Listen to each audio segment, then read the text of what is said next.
आयुध निर्माणी भंडारा येथे आयुध कर्मचारी संघाच्या वतीने भव्यद्वार सभेचे आयोजन करण्यात आले।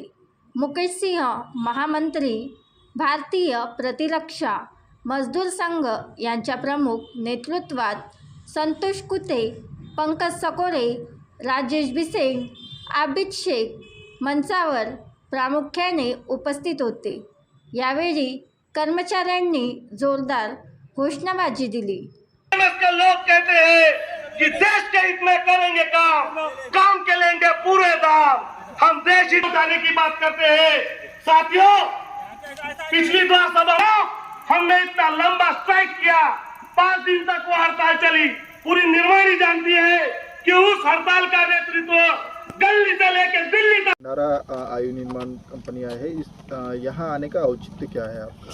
देखिए, भारत सरकार की जो नीतियां हैं, औद्योगिक नीतियां हैं, श्रम नीतियां हैं, या फिर डिफेंस इंडस्ट्रीज़ के बारे में सरकार जो सोच रही है, उसके बारे में भारतीय प्रतिरक्षा मजदूर संघ अपने कुछ विशेष विचार रखता है और सरकार को ये बताना चाहता है कि सरकारी कर्मचारी, खासतौर से रक्षा प्रतिष्ठानों में काम करने वाले कर्मचारियों की अपनी कुछ समस्याएं हैं और उन समस्याओं का समाधान करना बहुत ज़रूरी है।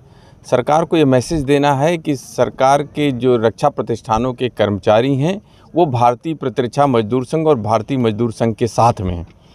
अब इस साथ को बनाए रखने के लिए ज़रूरी है कि एक मेंबरशिप वेरिफिकेशन हो रहा है, उसमें पता चलेगा कि कितने कर्मचारी हमारे विचारों से, हमारे कार्यकलापों से सहमत हैं। इसको लेकर के 27 तारीख को भंडारा में एक चुनाव होने वाला है और मैं यहाँ आया हूँ निवेदन करने के लिए कि यहाँ के 100% कर्मचारी, सारे के सारे कर्मचारी भारतीय प्रतिरक्षा मजदूर संघ और भारतीय मजदूर संघ की संबद्ध इस यूनियन को समर्थन करें, ताकि जब कभी भी हम रक्षा मंत्री या किसी अन्य अधिकारी के पास जा कर के अपनी बात रखें तो उनको ये समझ में आए कि नहीं, रक्षा उद्योगों के लोगों की समस्याओं का समाधान लेकर के भारतीय मजदूर संघ आ रहा है। इसलिए हम यहाँ पे आए हैं। समस्याएं बहुत सारी हैं जिनके ऊपर हमें समाधान करना है, न केवल डिफेंस इंडस्ट्रीज़ के बारे में बल्कि अन्य भी कर्मचारियों के। जैसे एक तो न्यू पेंशन स्कीम है, न्यू पेंशन स्कीम में जो समस्याएं हैं कि डिफाइंड कंट्रीब्यूशन तो है लेकिन डिफाइंड बेनिफिट नहीं है।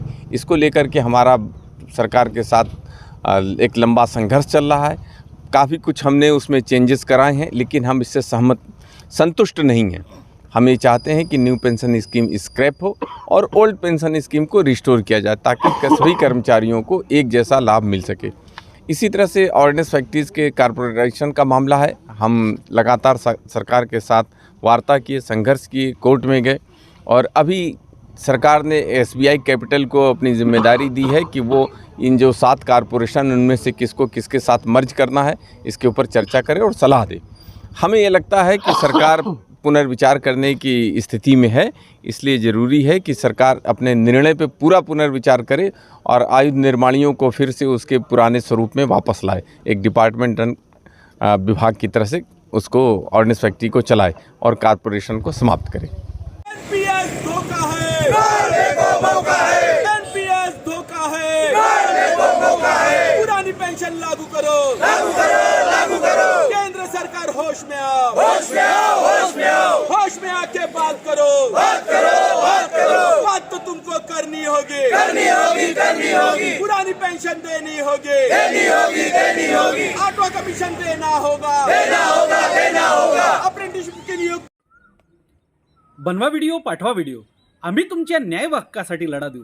ताज्या बातम्या व घडामोडींसाठी पाहत राहा फक्त महाराष्ट्र लाईव्ह न्यूज। आजच आमच्या चॅनलला सबस्क्राईब करा, शेअर करा, कमेंट करा आणि हो, बेल आयकॉन दबायला विसरू नका। जय महाराष्ट्र।